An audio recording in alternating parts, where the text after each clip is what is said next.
It's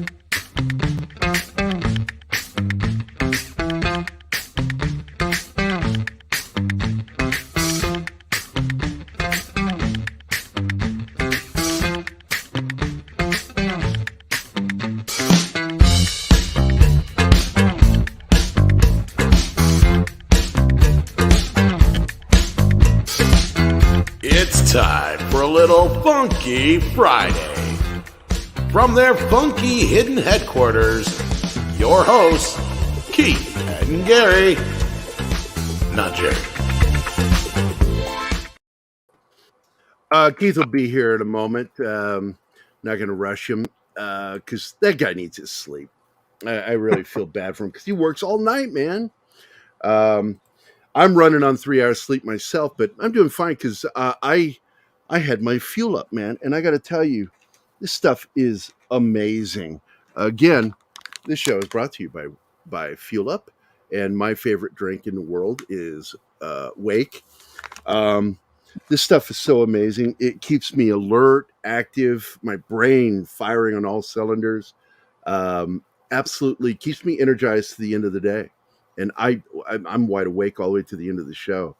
And this is absolutely one of my favorite things I've ever come across, because I'm not usually a big, supplements, and this stuff's something else. It is something else. And the joke I told the president, CEO, and owner of the company and their marketing manager was, I said, yeah, I was using it for 2 weeks before someone said, Gary, you don't snort it. You put it in water and drink it. This shit's amazing. I'm telling you. And Kevin, the owner of the company, he's like, he says, your testimonials are some of the best, all you guys. And because we do morning shows. And I'm telling you, it's better than coffee, better than Mountain Dew, because I do both of those. I go back and forth with Mountain Dew and coffee because of the caffeine. It's got 180 milligrams of caffeine, but it's slowly dispersed throughout the day. It's not like all of a sudden, where you're sitting here just with the jitters. Although Chris did point out when he was drinking his, don't chug it. He was like that little girl eating cotton candy for the first time. She's like, just, he was wired for sound that day. But this show is brought to you by Fuel Up, one of the best energy drinks I've ever had in my life. And it's a healthy energy drink, not one of those ones that'll blow your heart out and kill you, like Red Bull and those other ones. They say it gives you wings. It's because it'll slowly kill you. But this stuff won't. It's got vitamin B6, B12. It's got aloe in it. 2 derivatives, I think, from aloe. One of them is they've got a trademark on. And this stuff, I'm telling you, man, it's the best I've felt in a long time. My joints don't hurt when I'm taking it. It's absolutely, and it's yummy. It comes in orange right now. I said that. Yeah, I know phrasing. Martin's not even here right now. I'm thinking about phrasing. But I want to say, everybody, happy Friday. It's the end of the dang week. Glad you're all here.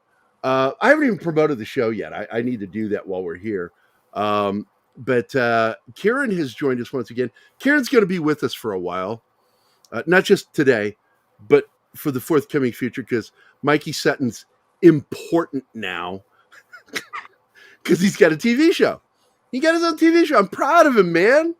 I'm so proud of him. I'm proud of you too, buddy, because I like that for the last 2 weeks, the most articles written by you in the last 2 weeks. Just you're all over the place. I haven't had to step up, really. I mean, Mikey's busy with his TV show, like you say, so I've had to up my game. Yeah, and I'm not going to say Mikey's racist, but he hires a lot of fellow Filipinos. So it's interesting to see, it warms my heart to see a young white man get a job in today's market. And British to boot. You bring the whole of the British Empire behind you, Kieran. But if that were the case, I'd worry for the British Empire. You'd worry for the British Empire. I love you, man. You're a great guy, and I'm so glad that I'm going to have you for probably for a few weeks until Mikey finds some free time. Yo, remember, dude. Remember. I know if you can't be here, dude. I know. You've got commitments. No. I mean, I know you love me, man, but remember, I'm taken. Oh, that. Yeah. Well, I got to tell you, you are adorable. I really want to bring back Tiger Beat magazine just for us, so I could put you and some of my other friends that belong in there. Dream date with Kieran. Oh, with the guy sitting there on the cover. Because you really do. You have like people are like, there are other photos of him you could use. I said, yeah, I know, but that's his Tiger Beat photo. The one I use on our thumbnails. So one time I decided to try out modeling. That'll teach you. Don't ever let me know. It's like another fellow Limey is going to be on next week. I want to introduce you. All right. Right. So stick around after your segment. And Okay. we have people jumping in. Oh, yeah. And Dork Knight's here and Fat Steven. Good morning. So, I did greetings. this for you, Gary. So look at that. The stash. The stash is back. Wow, he glued a dead caterpillar to his lip.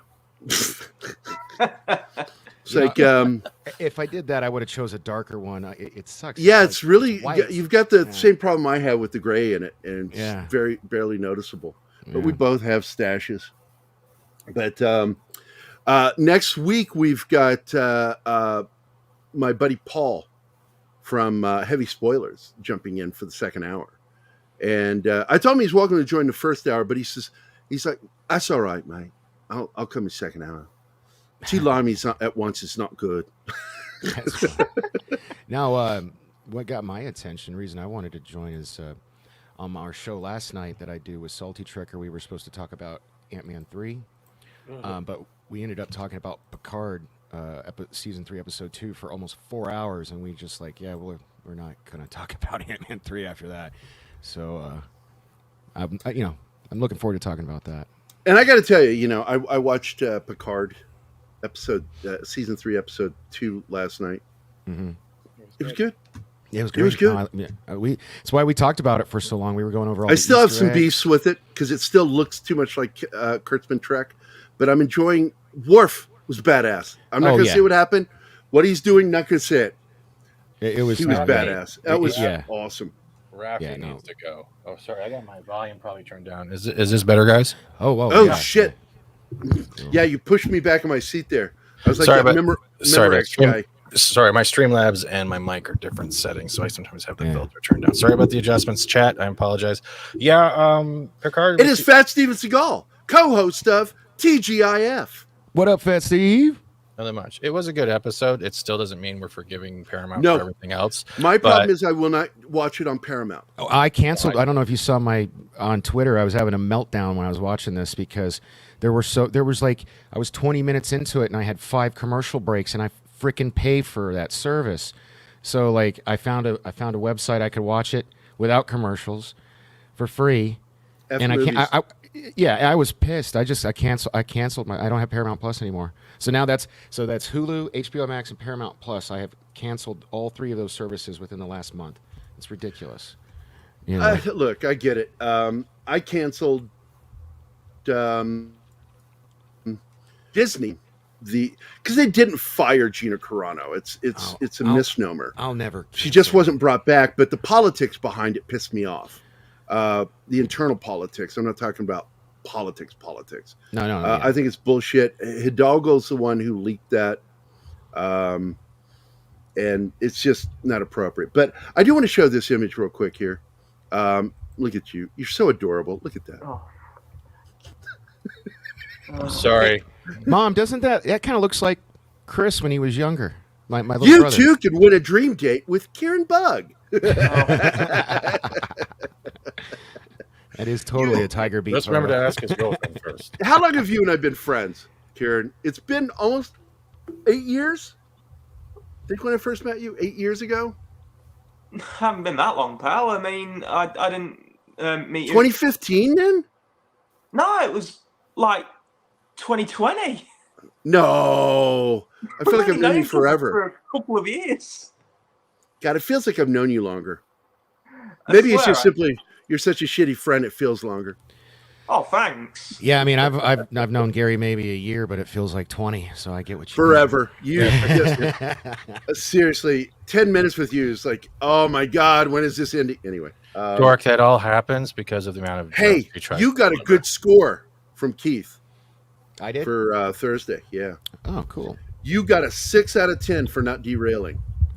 No, I'm looking forward. When you hit an 8 or a 9, that's going to be good. That's going to be good. And I'm you're trying to getting get better. I'm trying to get better. I know you are. Amen. And by the way, I'm going to let you know too, buddy. You do not understand what I'm asking for when I say I want headshots for our shows. I want headshots taken for our shows, just from your camera, like you're right now in front of the mic right now. I have professional headshots that I paid money I don't for want that look those. really I good. look at that. They're adorable. They're perfect. They don't work with Pop Culture Minefield. Okay, all right. I'll get when Cece gets home. I'll I have swear her to take God. some pictures of me with the phone or something. You sent me the photos. The animal was with me, and I went, "Oh, he sent me the photos. Look at that." I clicked and I looked, and this is what happened.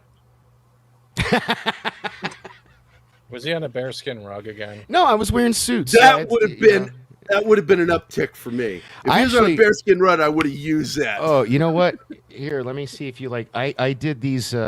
I never used them because I met Cece, so I had the same photographer do like dating profile pictures. Hold up. What is so funny about that? Wait a minute. You're no. Cece was involved with your dating profile. What? No. I never got to use them because I met. Oh, because Cece. you met Cece. Yeah, Gotcha. yeah. So I have. Yeah, and I these... understand she'll kick your ass if you do shit like that. Oh my God. My mom is constantly calling me, tell Cece to stop shaking your neck. I'm like, Mom, she's not really doing it. She's like, yeah, but still. It's like, we're just trying to be funny. It's like, every time that funnier Cece with a sledgehammer. Well, then my mom would really not like that. So let's see. So, but anyway, Kieran is here. And he is? Where? Yeah, I was wanting him to pick some articles. But there's one article I don't want to talk about here because you and I do not see eye to eye on this at all, which is Doctor Who. I think it's a huge mistake to go over politicize a show. I think that diversity is something that should feel natural, not forced. And when you force it, which has been the problem with the BBC, and now they're going to do it again. And I think they keep losing audiences. They're losing their audience. But my hope is that Davies, I love his writing, man. I love the way his brain works. And he originally hired Toby Stephens as his new doctor and shot the transformation scene. And then he was unceremoniously removed by the BBC. And he had to recast for the new Doctor Who season. And which is weird because how does the BBC have any authority when they don't run it anymore? Bad Wolf does. I was really confused by all that shit, dude. I really was. Hey, what about... Oh, hold on, Danny. What? Yeah. Okay. Well, if you think about it, the BBC is still the parent company. I mean, they are, they own the intellectual property. So obviously they're going to have a big say in what goes off. I guess it just it really kind of weirded me out because I just thought, well, Sony is going to want to do the thing. They're going to want to make it as commercial as possible in order to make money. And then they do this, which I'm going to tell you now, I'm predicting. It's going to cost them money. They're not going to make money on this, doing it this way. And I don't give a shit that the actor is gay. But by making it queer, by pushing the queer agenda on the show, I think it's a mistake. I think it's a mistake to push the agenda. You can have queer characters in it. It's fine. We've proven that we're fine with that. But they've already lost 50% of the audience previously. That's a huge dent into the business side of things. And with the BBC, they didn't care because they get paid through tax dollars, whereas Sony does not. They're going to make all their money through commercial venture and capitalism. And capitalism means that you create stuff that people want to see, people want to buy. But that's where I stand. It has nothing to do with the politics of it, to be honest with you. No, I don't let's care not- too much because I'm a big gay supporter. It's going to do less numbers than the previous Doctor did. So Can- you don't have to share that. I just wanted to show you that. You can see that backstage, right? Do you like that one? I can show it. Yeah, it's pretty gay. I like that one. Okay, I'll send you that. I think more people are burned out. With Oh, the you whole- were going for the headshot. Oh, okay. I thought you were going Yeah, to show how yeah. gay you were. Oh, so no, don't send you that one, or like I'll keep looking. No, it's All right, fine. so- Go and send Okay, it. all right. I'm messing with you now. I But, tell you what. I read the article this morning that you wrote on it, and I see what you're talking about. And I hope the show does well. I don't want to wish it ill will. I just don't agree with their tactics, and I don't think that was Davies' plan.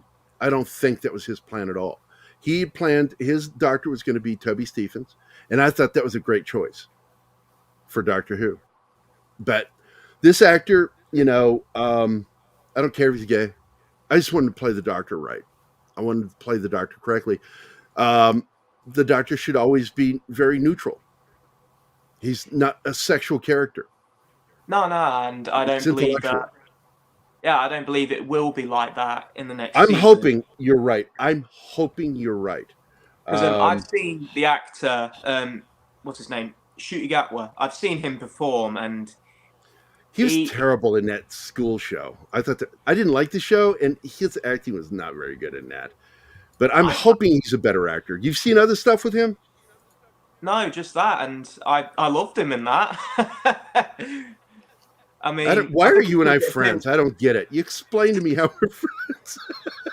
I don't know why I love you so much. You're awesome. I love you, buddy. I think it just appeals to my generation more. You know what I mean? Generation's great. Like the Tenet was able to branch it out when it came to that generation, but at the same time, there's a lot more damage done than whether or not. What's his name? What's his name? Steven. The new one. Steven. What's his name? The previous character. I forget his name. That was gay. What? Are you talking about? I'm asking you. What was his name? Harkness. Thank you. Yeah. Yeah, but what I was the thing is like stuff like the Timeless Children or the Timeless Child that already did damage. They already did 6 years worth of damage. They've already insulted fans. They've already given dialogue with whatever the goddamn I don't give a crap about her name. I can't stand her. The whole like I'm an upgrade within the first episode saying the well, yeah, that's just Chibnall's a terrible writer. It's not even about writing. It's the fact that they. What do you mean it's not about writing? It's absolutely about writing. I'm trying to get there. Okay. Literally, I'm trying to get there. The problem is they have taken away from what makes Doctor Who magical. Going on an adventure, solving a universe or a galaxy problem, and have an interlinking story of an overlooming threat that went through all of the one season, or even two. Whether it be the Master, whether it be the Daleks, all of that stuff had interlinking stuff. And because of that, it has deterred into lazy story writing and pretty much two non-lesbians having a lesbian couple battle for 2 seasons in the TARDIS. 2 hours later. Yeah, that was weird. Yeah, 2 hours later. No, I get what you're saying, Stephen. No, I get what you're saying. Look, that's where you over politicize a show. And that's a mistake.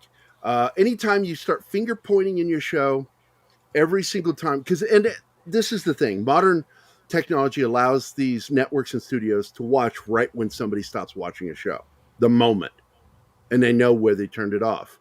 And the problem with the BBC, and this is my big complaint, is because they don't answer to advertisers the way other networks do around the world, they don't care.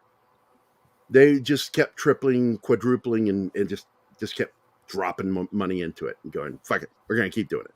And I get that, but the thing is here, I'm hoping Davies is successful with this. He did it with the first run that he did with Chris Eccleston, which was just brilliant. I loved that Doctor. He is the War Doctor, and he was supposed to be the War Doctor. Mm-hmm. And we were supposed to have that recast, but the beef between BBC and the team and Eccleston was just too bloody for him to come back, and it's sad because he should have been the War Doctor. Now the number of the doctors is all fouled up. Didn't they have Hurt play the War Doctor in that one special where it had Tennant and everything? And notice what he was dressed as. He was dressed like Eccleston, you know, and it's because that's who it really is supposed to be. And it would have been if things had gone right. But, you know, I don't know. I never quite knew the depth of why he did what he did. He didn't like the direction that Davies was planning to take the show, or what. I'm not sure, because he was apparently convinced to come in one way. Was that it, Kieran? Honestly, I didn't really look into Eccleston's departure all that much. All I know is he definitely didn't get along with John Barrowman. Yeah. And what was that about?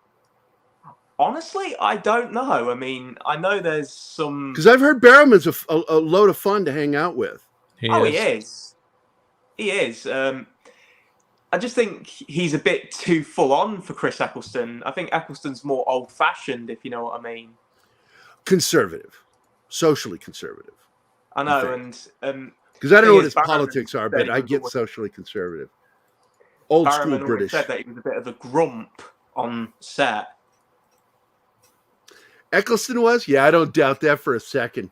He strikes me as somebody who can get cranky really quickly. Oh, believe me, there's been stories in the UK about him. I read something the other day that he got into a bit of a heated argument with just a stewardess on a train. I don't know if they're called stewardess on trains, but basically They're stewards. You can call them stewards, male or female. Well, basically, just stewardess coming down the aisle on a train, and he was trying to get past, and he got all mardy about it. I don't know if that's 100% true, but it was in an article I read, but it wouldn't surprise me if it was true. Well, if it was in print, it's got to be true. Especially if it's in the Guardian or the Daily Mail. I actually read way too much British news magazines. I really do. The Globe, all that shit. Was it when I was a kid over there? I think it was the Globe, was it, that had the page 3 girls that were nudes? Was it the Globe? I don't know. I'm not sure. I think they still do it, to be honest with you. Page 3 girls, and I actually went out with one, and yeah, it was really insane. It was insane that it happened. But the fact is there was a news magazine over there. It's basically like the modern tabloid magazines here, and they had a page 3 girl that was nude, do nude poses like Playboy or something. But the British were a little more open-minded back then. I remember watching the BBC when I was a kid, sitting in front. I was watching a Francois Truffaut film and reading the subtitles. And there's this moment, yes, I'm going to use some language here, where Francois Truffaut's character, because he is directing it, but he's also in it, he turns to this guy and he says, "Stop what you're doing, you motherfucker." You know, and the guy says, "Do not talk to me like that. My mother is right here." And he goes, "Well, if you would stop fucking her, I would not call you that." And I'm like 13 watching BBC going, holy shit, they cuss here. It's like blown away by that. It's always been like that here.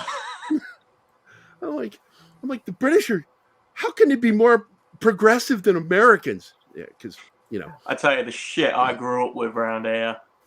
What was it? Oh, man. Oh, there was this TV show. Even the title was vulgar. Oh? I mean, no, go ahead and say it. Go ahead and say it if you want to. BBC News. BBC News. Yeah, if you say BBC in front of Keith will do a double take. Oh, sorry, my dog's trying to get in. Oh, hey, what's your dog's name? Logan. Edible. Logan. Somebody likes Wolverine. Oh, yeah, that was exactly it. My buddy Mac, who does our voiceover intros for Dangerous Military Nerds, he loves Wolverine so much he named his son Logan. Oh, yeah? And I just looked at him and went, nerd. But anyway, let's get into this. I'm going to go over there real quick. Geekosity.com. I mean, your name is. Yeah, look at this. First article that pops up. Let me share this real quick. If my mic breaks up, I'll stop sharing. Let's see. Window. And yeah, there it is. Geekosity. No audio, just the window. All right. So, first article, MODOK controversy addressed by Peyton Reed. Look at you. Lead article. I'm proud of you, buddy. But yeah, when I saw the face, I was like, "Oh, this is not going to go over well." When they showed the actual face, I was like, "Oh, this is bad." It's again Kevin Feige shit in a bed. So what's the controversy? Is it about what I'm talking about? No, it's about his ass. Oh, they show his ass? Yeah, they show his ass. Okay, so MODOK's controversial MCU debut has been addressed by Ant-Man trilogy director Peyton Reed. Throughout the past 15 years, the MCU has dealt with its fair share of controversy and backlash from comic fans, most of which stems from changing elements about certain storylines and characters from original comics. The most infamous being the bizarre villain twist from 2013's Iron Man 3. For the entirety of the movie's marketing, legendary actor Ben Kingsley was seen as the sequel's main antagonist. However, this wasn't the case. Yeah, it pissed a lot of people off. And that movie did not do as well because of it. It was later revealed that Guy Pearce's Aldrich Killian was actually the true mastermind. It turns out that Kingsley's character was nothing more than a scapegoat actor posing as Tony Stark's arch nemesis. Although they hinted later that there is a real arch nemesis by that name. I forget the character's name. Was it? Do you mention it here? Nope, you don't. Nonetheless, the controversy was fortunately rectified 8 years later in 2021. There it is. Yeah, Shang-Chi and the Legend of Ten. Even though he completely screwed up Shang-Chi. Shang-Chi didn't have any powers. He was just really good at kung fu. And that really threw fans off. And again, movie did not do well. They acted like it did really well, but when the numbers came in, it was like, no, it tanked. It tanked. With the recent release of Ant-Man and the Wasp: Quantumania, a new controversy has emerged surrounding another classic Marvel supervillain because of his ass. Oh my God. Oh. MODOK. I never cared for this character in the comics. For years now, it's been debated whether or not the hideous villain could be adapted into a live-action MCU flick. In addition, the bizarre villain was immediately revealed to be a familiar, but this time bigger face from Scott's past. Darren Cross, a.k.a. Yellow Jacket, the main villain from the first Ant-Man movie, surviving his gruesome defeat. Cross became the MCU's version of the goofy-looking megalomaniac. And Jack Kirby's the guy who created the character, MODOK. And it was crazy looking the way he drew him. That's interesting. So they're doing that. Cross became the character. The drastic change from the comics, unsurprisingly, led to backlash from certain fans. Responding to this, director Peyton Reed made this statement during a recent interview, quote, "That visual effects shot where we show it was something that struck us very funny. This quick version and sort of grotesque. And I remember with every visual effects shot in the movie, you get the shot back from the vendor and you analyze it and give notes," end quote. Furthermore, part of the controversy also stems from a brief glimpse of nudity from the movie. While Cross is explaining his origin, we see his mutilated body being prepared for the character's iconic doomsday chair. Moreover, we see his tiny posterior for a split second. This was obviously incorporated for comedic purposes. Explaining his decision, Reed further said, quote, "I'm going to admit to you here in front of everybody that one of my notes in that shot was like, oh, a quote within a quote." I love this.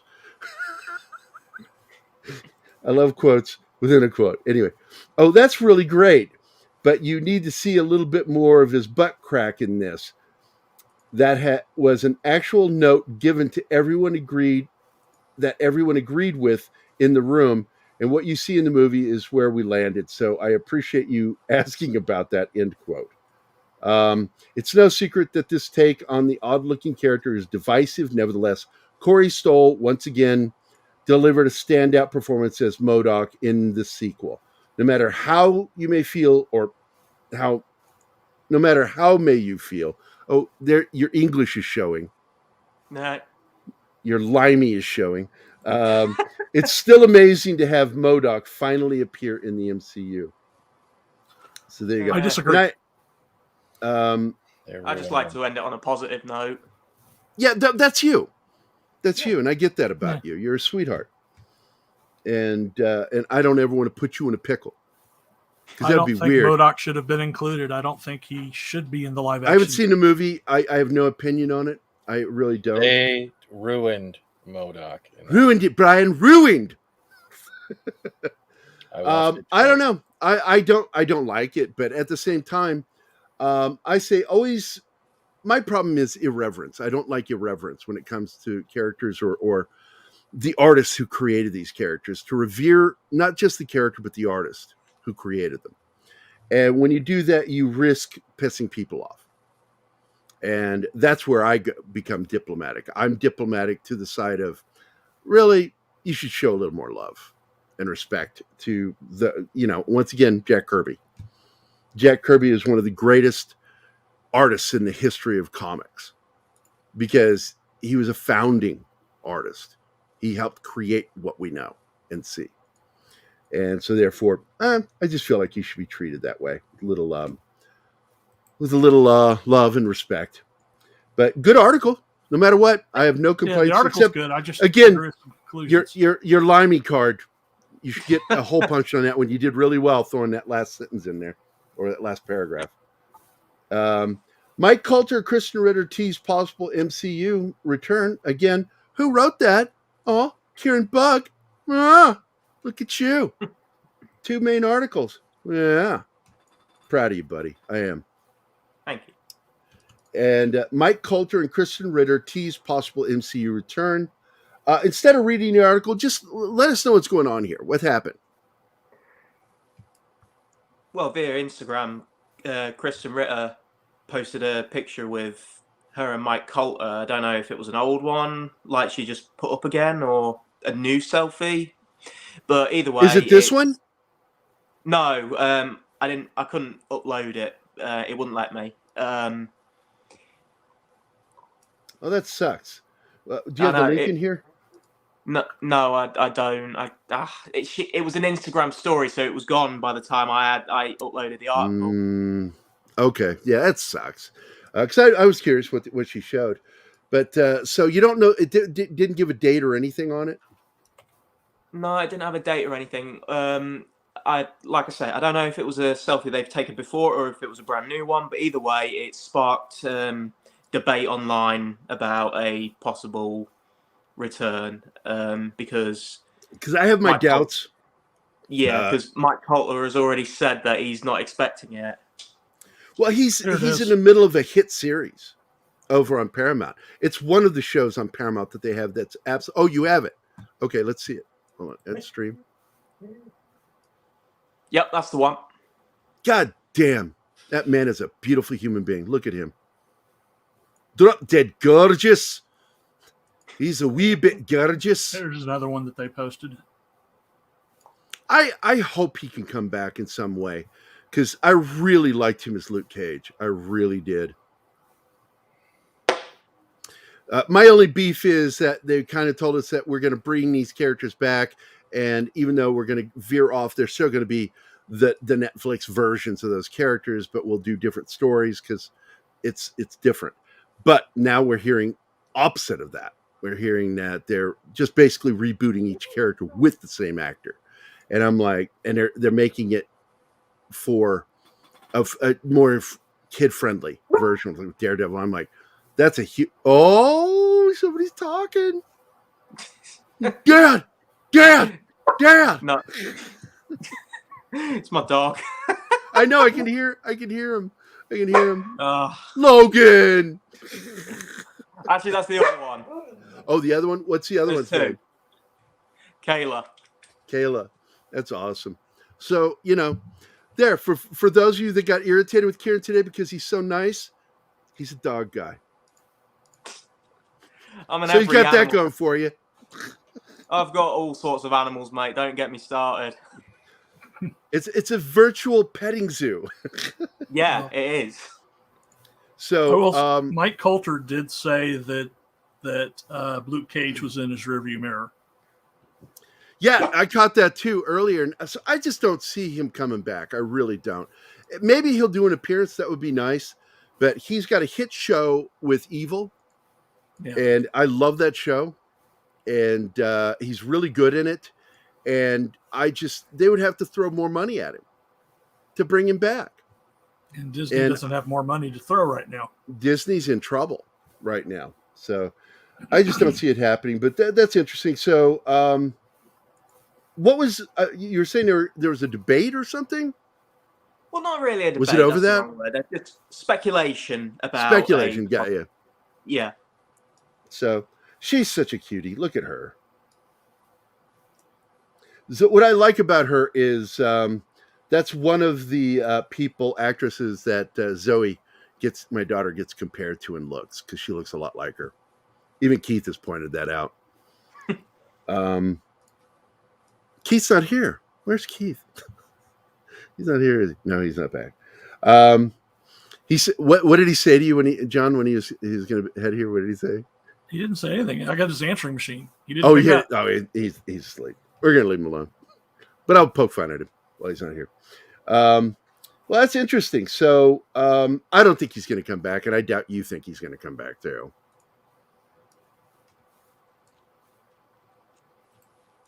Kieran. Oh, sorry, I didn't know you were talking to me there, buddy. Honestly, I'm not 100% sure. I guess it's all down to how much money they throw at him. I agree.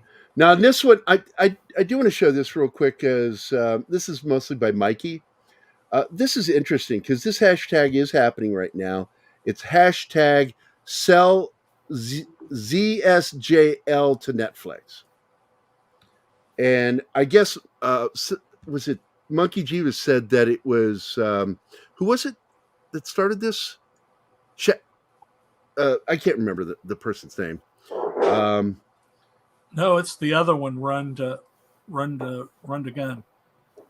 That was Saggy it. Melons. That Saggy Melons started. Well, I think that's in here, isn't it? Saggy Melon, Saggy. I think that's in here, though, isn't it? Yeah. Run with gun. There it is. Then I asked the DC buff what hashtag run with gun means, and they said, I don't know. He replied, but it rolls off the tongue. And it's right. Run with gun. Definitely, if I did that, I would hashtag that and then hashtag Alec Baldwin, because I think it would be funny. Because I'm a dick.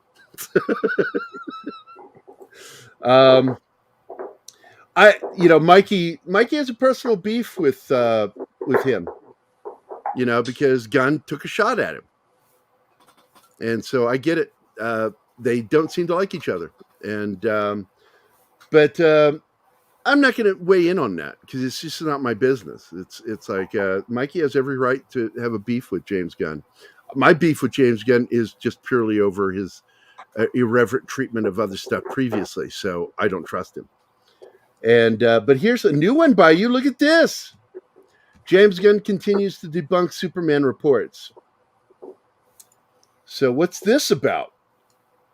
Well, more people asking questions about what's going to happen with his Superman film on Twitter, and as usual, he's responding to them like he does. I mean, he's become notorious for, replying. I think that's a mistake, by the way. You should not. I don't care what side of the aisle the fan falls on.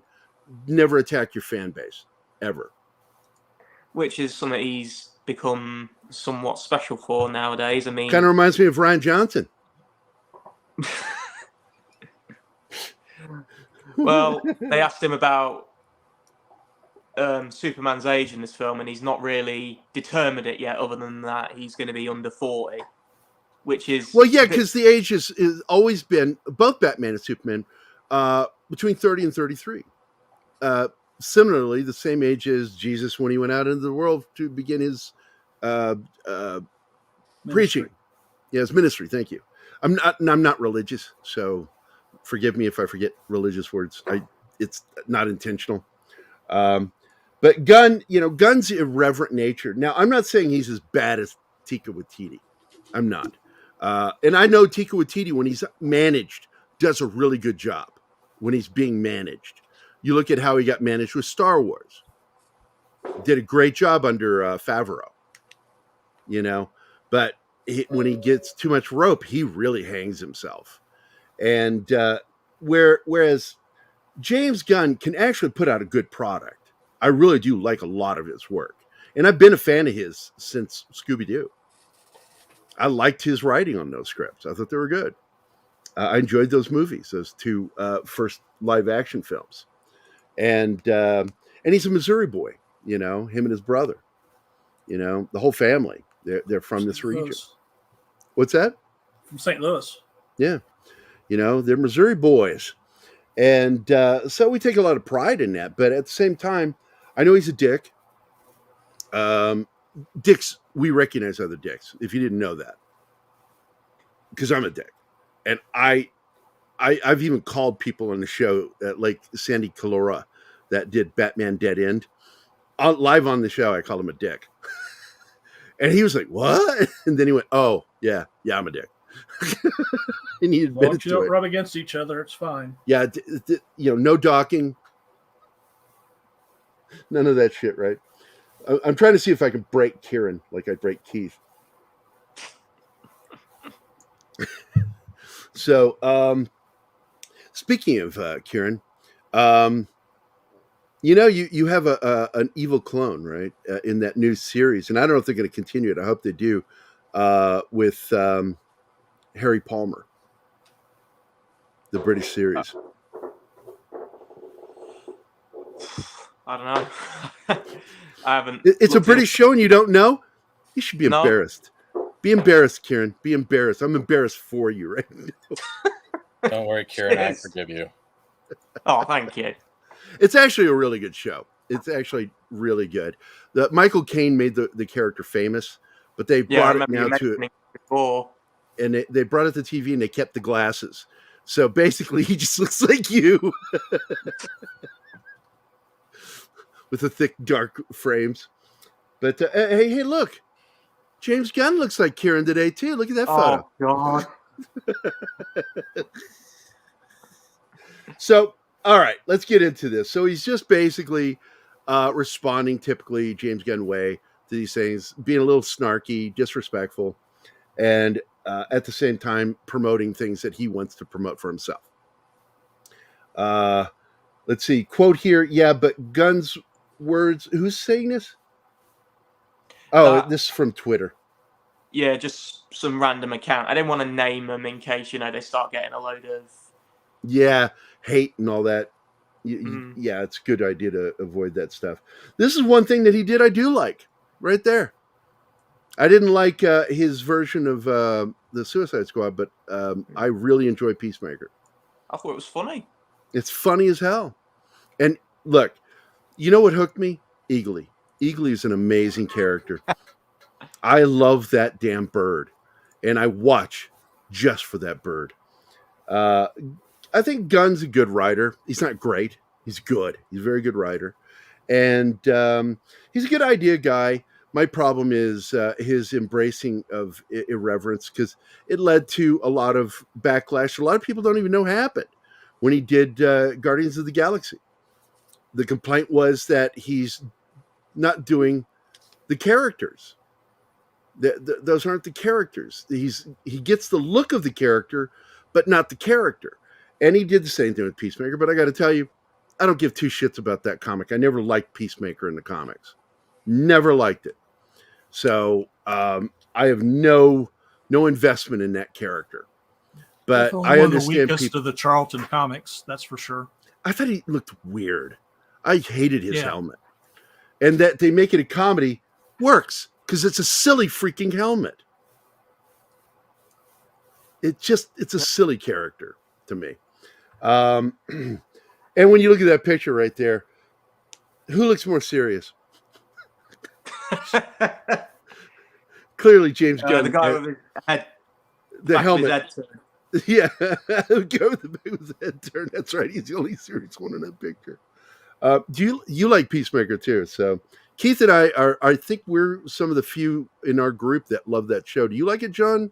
Danny? It was Any of you okay. guys? It wasn't. I'm not a super fan of it, but I enjoyed it.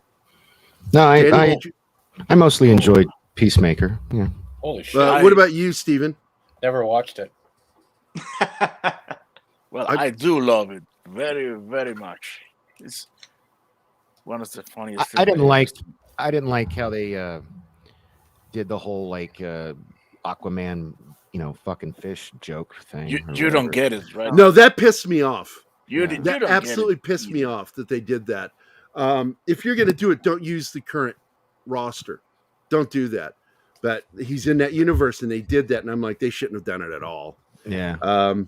And so when people are like, "Hey, James Gunn, this is gonna be awesome," I'm like, "No, this is the guy who did the fish fucker joke." So I've got a beef right up front, and that's my problem. I don't trust him. I have zero trust in James Gunn, and when he attacks fans, I trust him even less. But this is interesting to me. I'm not interested in the show, but I love Ronda Rousey. Her and Gina Carino, two awesome gals, man. Great fighters. I love watching when they both fought. And I like seeing them get into action roles. So Ronda Rousey, and again, who wrote this? Kieran Bugg. That's who wrote this. We know him. Ronda Rousey reportedly in talks for Captain America: New World Order. So let us know what's in this article. Rather than read it, I've got you here to tell me.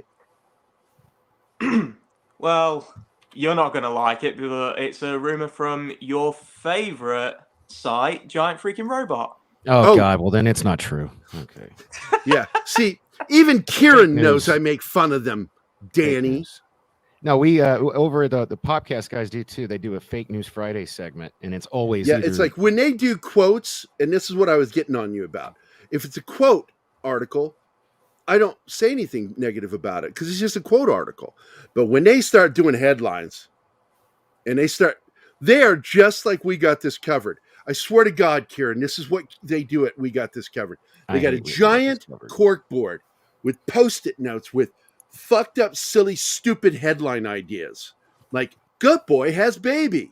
And they stand back 20 feet and throw darts. And whatever the dart hits is their headline for that day. I swear to God. And I think Giant Freaking Robot follows the same policy. I think they're half idiots over there. All of them. And I love you guys. But you guys absolutely. I'm going to keep poking fun at Mikey over this. You do better than anybody. You and Lynn. Mikey does too, but I've caught typos with Mikey. Typos and wrong words with Mikey. Absolutely, proof editors are necessary in journalism. Absolutely a necessity. And pay him by the word. Get him through that Fiverr website. That Mikey needs to hire somebody, because I swear to God. But you and Joy Lynn and Mikey do pretty good. Eduardo, chock full of. I mean, I get after him because he's early on, he was. It was like he was cutting and pasting in order to get his word count in. And I've met guys like that because I worked in journalism for years, and they'll rephrase things. But it's like my favorite thing with him is when he would, in order to make his word count, he would like explain who Captain America is or some superhero. You might know Spider-Man because he was once bit by a spider. And it goes into this little thing. It's like, that has nothing to do with what you're talking about here. That has nothing to do with what you're talking about. But he's gotten better. I got to tell you, he's gotten better. And I give kudos when he does well. But just so you know, I'm a vicious critic of people's journalism. So when I compliment you, you got complimented, my friend. And I do catch it when your Limey card shows. And I'm always going to point that out, especially if you're here. Oh, your Limey card shows in this sentence. So I don't have much faith in Captain America: New World Order anyway. Look, Phase 4 was shit in the bed. and they lost money. That's part of the reason. It's not just Star Wars. They lost money, and I'm telling you, Phase 5, they're in panic mode right now for Phase 5, and I don't think it's gonna work. I don't think it's going to work. It's going to be just as bad, and it is eventually going to cost Feige his job. Yeah, but Nate Moore is co-EP of Captain America: New World Order. Ant-Man. Who is that? I don't know who that is. He's the guy that said that there should be no fans of the property in the writers' room. Oh, that asshole. Oh, yeah. Man, yeah. What were you going to say, Steven? First question. Can you guys hear me? Yeah. Yeah. Okay. You keep stopping when somebody else... No, I stopped because someone starts talking over me because there's a delay. So I was just waiting till they finish their sentence. It's all good. Gotcha. Go. Ant-Man is a prime example of that because the box office numbers are showing it's complete and utter failure.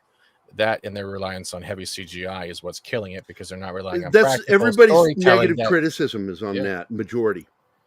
The money they're spending too much money, but they're not putting enough quality where that money is. And that's always been a complaint of mine, that when the quality drops, it's time to rethink what you're doing. I can live with the rest of my life without a compliment from Gary. Cal, I love the way you spell my name. Live with that one. Hi, guys. About to start work. Oh, Black Ass, I haven't seen you in a while. I swear to God, that looks like a nipple. His avatar looks like it's a ceiling light. Oh, is it? Yeah, because that's right. He explained that before. It's a ceiling light. Yeah, he was here yesterday. It's good to see everybody. Who else here? Because I haven't said hello to the chat. Penny is here. Anima Confusa, Love of My Life, Sucks Bulletins. The Alex Moore, CJ is here.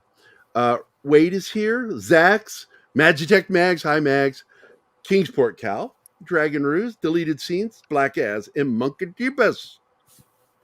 Very good. So, give us this bad news. What's the character? What are you hearing?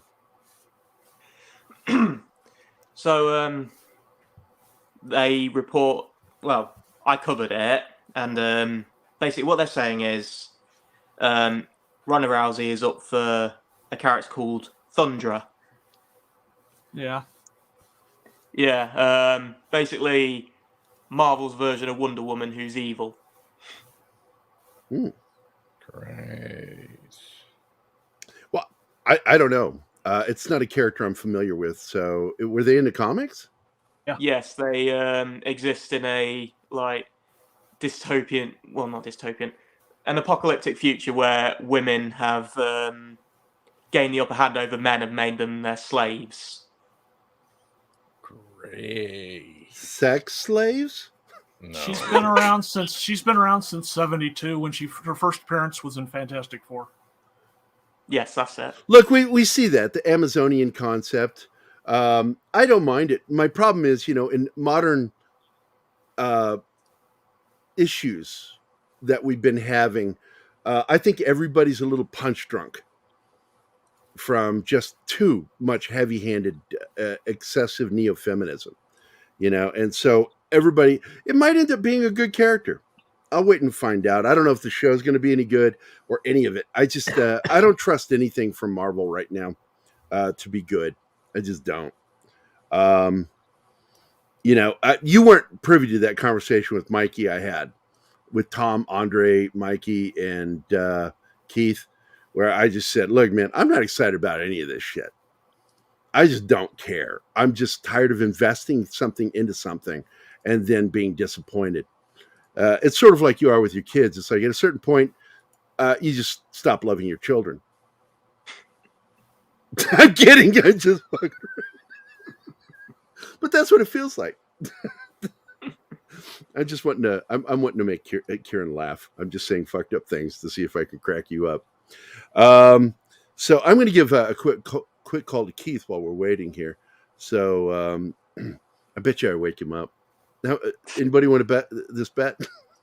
No, I'm not taking that money because I don't want to give my money away. Yeah, that hard-earned money. So, but anyway, do you think fans are going to backlash over this? Well, if it on the slight chance that this is real, because honestly, even I don't believe it, because Captain America: New World. What did you say? I couldn't hear. He's talking to. He's saying to continue because he's talking to Keith. All right. On the phone. Fair enough. Captain America: New World Order. It's already got a villain. It's got Tim Blake Nelson's the leader. Yeah. Which is a bit bizarre, given that he's a Hulk villain. Are you sure that's the real villain? I thought that was Disney's writing. I think, if I'm not mistaken, wasn't villain part of the Frightful Four, and so was Thundara. Okay. Go back to Cal's comment there real quick, Martin. Yes, absolutely. Moon Knight. It's the first time anybody saw me physically get angry on camera over Moon Knight. It's hard to really piss me off. And that show pissed me off. I was so angry that they ended it the way they did. The last 3 episodes just triggered me in a way that I just don't get triggered. And normally I just poke fun. I was physically enraged by what they did with Moon Knight. And I was glad to hear that it didn't do too well with numbers. Because that means that there are others that agreed with what I was thinking. Because I have by the way, Kieran, despite what some think or what to think, I have a very general view. I have the general audience view. I look at things in a very general way, which is why when I write something or work on something, people like it. Because I'm writing what I like. And what I like tends to be things that a majority of people tend to like. A majority of people is important when you're writing stories for film. Because you want a majority. Oh, we got a good commercial? Yeah. Oh, man. But I was so excited. I know. Take us away, Bill. Hi, guys. This is Gary from Pop Culture Minefield here on KGRA, and we're leaving for our first break. I hope we survive. A birthday without her mom. An anniversary without her husband. Her wedding day without her dad. These are the days when military families feel it most of all. The loss of their soldier, their sailor, their airman, their Marine, their Coast Guardsman. Families never forget their loved ones lost to war or illness or suicide. Families never forget, and neither do we. We are TAPS, the Tragedy Assistance Program for Survivors. We provide resources, support, and comfort to heal the hearts and meet the needs of grieving military families, all at no cost to them. Your generosity can make an enormous difference in the lives of the families of our fallen military heroes. Our military families need to know they are not alone and they are not forgotten. Show them your support at taps.org.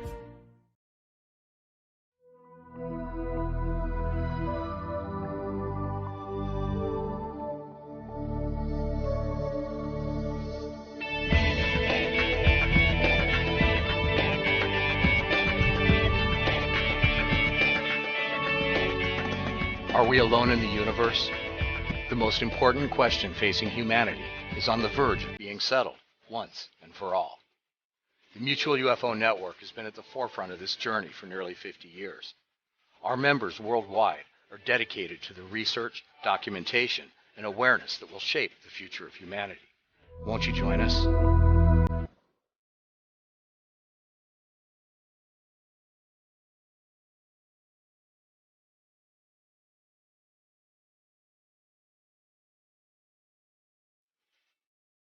Hey members, the new KGRA DB app is now available on iOS and Android devices. Gain on-demand access to any KGRA DB programming. Download any show directly to your mobile device to listen or watch on the go. Go to the App Store and search KGRA DB. Oh, wow, we survived. Welcome back from the commercial break. Now for some more Pop Culture Minefield on KGRA. We are back. And what's that, John? I was going to say, I was wrong. I looked it up. Leader wasn't part of Frightful Four. I was mistaking him with was it the Tinker, the Thinker that has the weird helmet? Hey, Keith. Hey. Keith is here. So, again, Kieran, before we end your segment, I do want to go into this article here and get yours, because you and Mikey worked on this together. Yes. Fantastic Forecasting completely focuses on the Invisible Woman. Why so? What's going on here? Well, according to Deadline, I think they were the ones who broke this news. They're wanting to start with her and then build a team out from there, because apparently she's at the heart of this, of the MCU's version of the team. So they want to get her right before getting the others. That's odd. Well, I can shed a little light on that.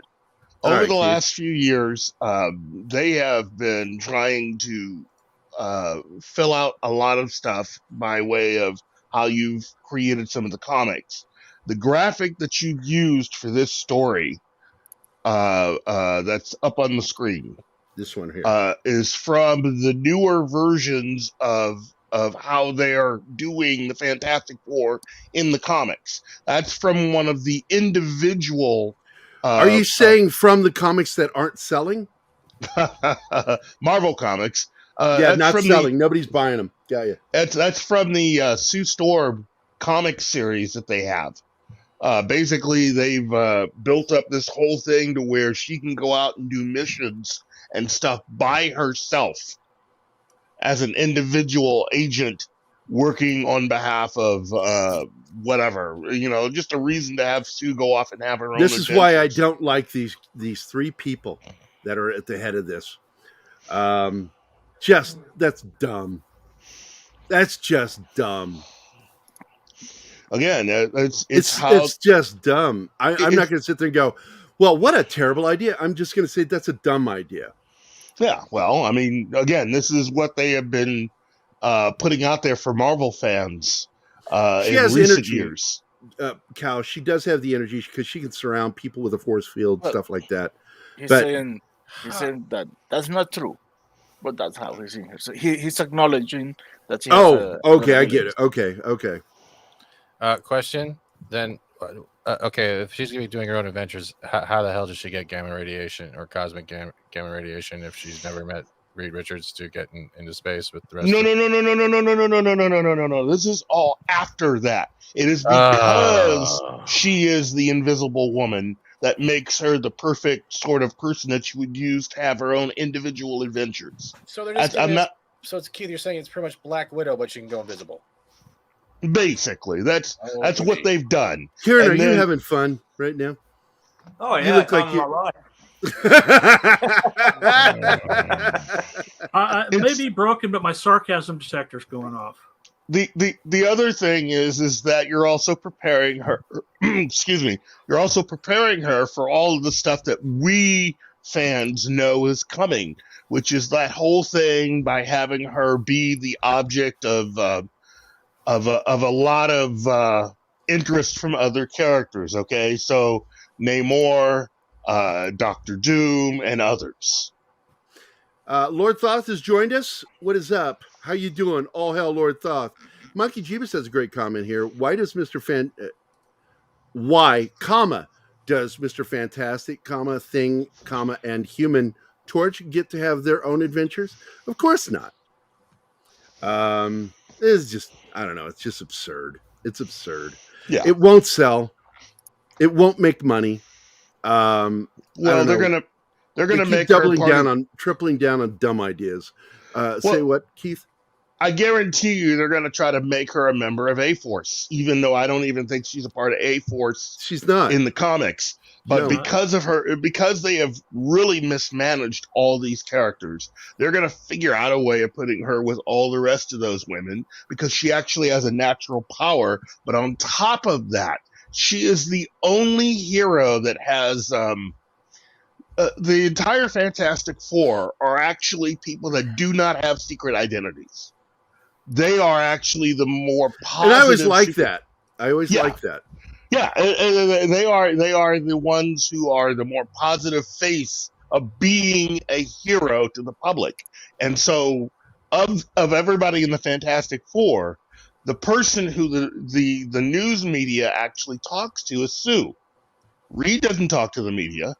Johnny's too busy having fun or recovering from basically now how they're going to do it in the MCU is he's the new Tony Stark. He's going out and being with all the supermodels. He's going to all the parties. He's going to all the award shows. And of course, Ben Grimm, nobody wants to talk to him. So she's it. All right. Well, Kieran, one, I want to thank you for being here, my friend. It's always good to see you. I hope you can make it again next week. We're not going to see Mikey for a while because Mikey's busy with his TV show. And he also just finished Dreamwalker 2 script, I think I read. I think it was 3. 3. Yeah. And so at some point, he and I are supposed to work together on a comic. I'm hoping it's like somewhere around near middle of next year. That's when my schedule will open up again. Yeah. But I'm looking forward to seeing his success, man. I'm really proud of him, man. I really am. And I'm proud of you too, because dang it, you are all over the latest issues for the last 2 weeks. Your name's everywhere. And you were like saying, well, I'm not really doing much. Well, now look now. Careful what you wish for. That. Yeah, careful what you wish for. I appreciate you being here, mate. Yeah, it's so nice of you to be here, Kieran. We love you, buddy. You know I love you. And because you and I were friends before you went to work for them. And I tell people that. Yeah. You know, I actually liked you before you worked with Mikey. And I told you with Mikey, Mikey was thrust upon me by Bomb Marciano. He's like, because I've been friends with him since 2007, Bomb Marciano. And Bomb's like, hey, Gary, you need to check out this guy, Mikey Sutton. You should check him out. And I'm like, oh, okay. So he sends me some stuff. And I'm like, yeah, this is really cool. I showed it to Keith. Check this out, Keith. Yeah, this guy, really good skip guy. I think this guy's pretty angry. Yeah, he's pretty good, Keith said. And then I find out that Bomb is his manager. He's Mikey's manager. I'm like, you sneaky son of a bitch. You selling me shit and without telling me. I love That's how they get you. Bomb's been a friend of mine for 13 years. Wait, no. It's 07. 07, oh. So that's 16 years. Kieran and I are twins. We're drinking at the same time. Look at that. But anyway, buddy, I appreciate you being here. I'm sure you want to go spend some time with the dogs and the woman. The needy dogs, bless them. Yeah. Did we turn into morning coffee? No. Oh, okay. What? Are you high? Look at my phone. No, you've got the morning coffee logo up. I didn't do that. I'm not in charge of that. It's like whoever's in charge of that should fix that. There we go. So anyway, appreciate you showing up, Kieran. I want you to have a great weekend, man. And if you can make it next week, I'll check with you early next week. I should be able to make it next week, yeah. Because I've already created the thumbnail and you're on it. And it would just really suck if I had to take you off. Gary's back door will open up in the middle of the next year, confirmed. You'll be the villain of the next Eternals film. Oh my God. Hold on. What's going on in the chat? Kingsport Cal, he can once a year now. Reed can get him to be human for a day. Oh, are you talking about Thing? Ben Grimm? Yeah, talking about Thing. Yeah, there you go. Did anybody else see the thing before you go of people wanting Adam Sandler? Fans are wanting Adam Sandler as the Thing, Ben Grimm. All right. And I'm like, what the fuck? I love Adam Sandler, but no. That's as bad, as them saying Seth Rogen should be the Thing. Yeah, look, I'm not saying that they should be taken out and treated like harp seals. I'm just saying I wouldn't be surprised if they should be taken out and treated like harp seals for coming up with bad ideas like that. I would not blame society if they did that to them. I'm just saying. You know, it's like Kinnison says, I'm not saying I support spouse abuse. I'm just saying I understand it. He did. He said that. Today, he'd have been canceled for that. Oh, yeah. But he said that joke, and I was like, big time. when he said it, I'm like, I couldn't help it but laugh. I'm like, oh my God, that's effed up, but that's funny. But that's comedy. Good comedy should make you uncomfortable. Yep. You know, it should make you laugh at yourself, make you laugh at society, but it should also make you a little uncomfortable. It's like, is anybody going to shoot him for saying that? No. But Kieran, get out of here, man. Go have a life. Go pet the dogs. And I heard something banging around, so I'm assuming your dog was like wanting something. No, it's the dishwasher. Oh, that was the dishwasher. Okay. When you say dishwasher, you mean an actual machine, not your woman, right? Ow. Sorry, mate. Wow. My bad. Get out of here, buddy. By the way, I'm going to get you a link so you can watch that damn show. Yeah, okay, man. I will. You'll see. All right. But anyway, get out of here, man. I love you. Good to see you all. Have a good one. Right. Bye, Kieran. Take care. Weekend, guys. You too. Bye, Kieran. Ciao. All right, so we are now into the official second half of the show. We got shit to talk about. Man, oh man. I read what Cameron said. Cameron's on my shit list for a lot of stupid shit. The last good thing. Avatar's just like Lord of the Rings. No. It's the way he phrased. He was trying to be cheeky. He was trying to be funny. You know, clever. Show how clever he is. But in doing so, it shows the hubris that his down. It's going to be his downfall.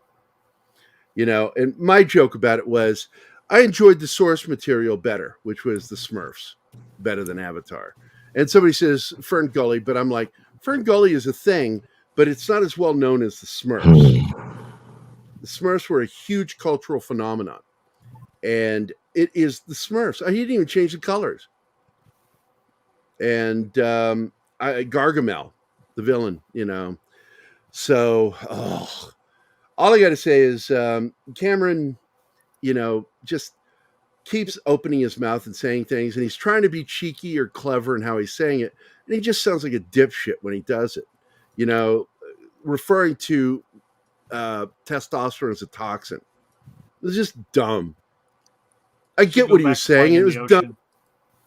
What he should have said was hubris is what he should have said. That when you're a young filmmaker, you get really full of yourself and your creativity. It has nothing to do with masculinity. Women do it too. In fact, did you know that women are one of the greater producers of testosterone? Huh? He's an idiot. Doesn't know his fucking science. God, he's a fucking idiot. And now he does this and make a comparison to Peter Jackson and J.R.R. Tolkien. I had to create a whole world. I'm like, did you really create it? Because I remember the Smurfs. Big cultural phenomenon. It wasn't just a hit cartoon show. It was already hit before it became a cartoon. But yeah, sure, James Cameron. And you didn't steal Terminator from Soldier. Harlan. Yeah. Harlan Ellison story Soldier. You know. I had a dream. And your dream was clearly influenced by that story, you dumb shit. Oh, he's God.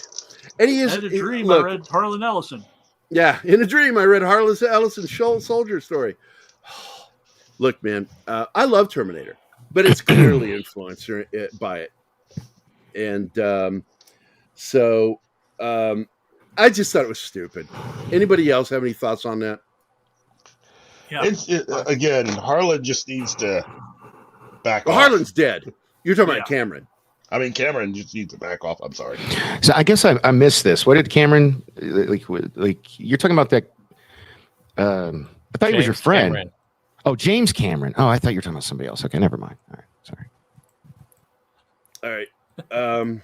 So basically, you know, Cameron. I'm not going to read the article. I already read it once, and basically, he was just comparing what he's trying to do with Avatar, is trying to be both Peter Jackson and J.R.R. Tolkien.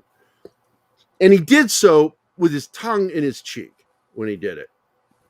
And so he's trying to be witty, clever, but in the process, he also shows a little bit of his hubris in doing so. And he's not near to being anywhere as good as J.R.R. Tolkien ever. It'll never happen, not in his lifetime. Hardly anybody comes close to that creativity that Tolkien did. I don't think culturally anyone had the impact on society as far as authorship goes, authors, than Tolkien did. Nope. Tolkien impacted like everybody. And part of it was because of what he did for a living. I mean, he was well positioned to do what he's doing. You got to think of, as an educator, this way. Yeah. You got to think of it this way. Cambridge, right? He was at Cambridge. Yep. He got paid to do this. Here's my thing with people that say like Avatar is overhyped, like this comment from Socks. I mean, is it really though? I mean, the guy, it's at $2 billion. You know what I mean? Like Avatar 2. It's just broken even. Money. If it makes $2 billion, it broke even. The minute it does, it's not turned a profit yet. Is someone peeing?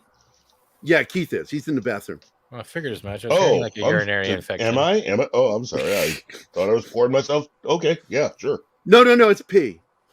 We're sticking with pee. Wow. But I don't think it's overhyped. They have to hype it. In order for that film to turn a profit, it's got to go over $2 billion. And this is something we were talking about way before it was released. They admitted to it. Cameron admitted to it. The position he's in. He's in it's a hot seat that he's in.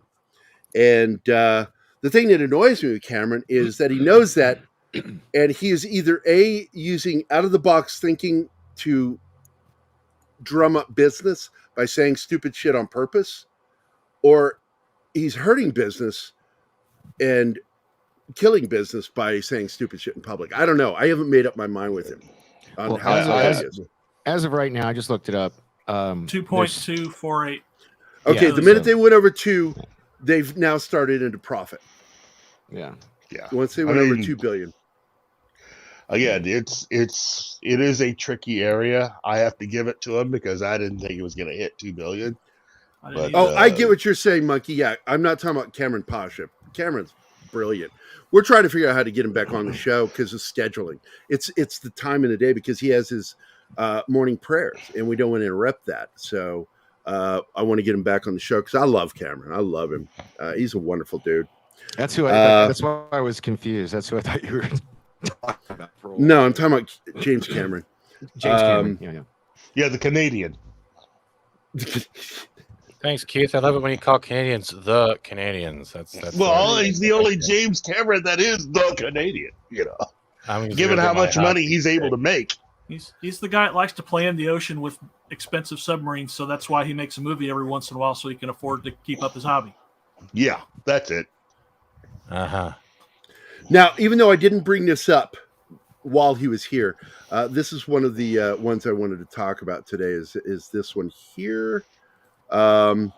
Peacemaker Season 2 will upset a segment of the DC fans. Written by Mikey and Kieran. Peacemaker Season 2 will upset a segment of the vocal DC fans. Granted, the next season, and I think they're referring to specifically the Snyder side of things with this article. Granted, the next season of Peacemaker hasn't even begun filming yet. Nobody knows the quality will be like. But this isn't about that. Rather, DC Studios co-CEO James Gunn will reboot the Snyderverse, but retain his own. Henry Cavill won't return as Superman, and Gunn kicks Ben Affleck out of the Batcave. Yet Peacemaker, co-starring his wife Jennifer Holland, survives the DC shuffle. Of course it does. Gunn assured, right there, that was written by Mikey Sutton. Because one thing, Kieran's a sweetheart.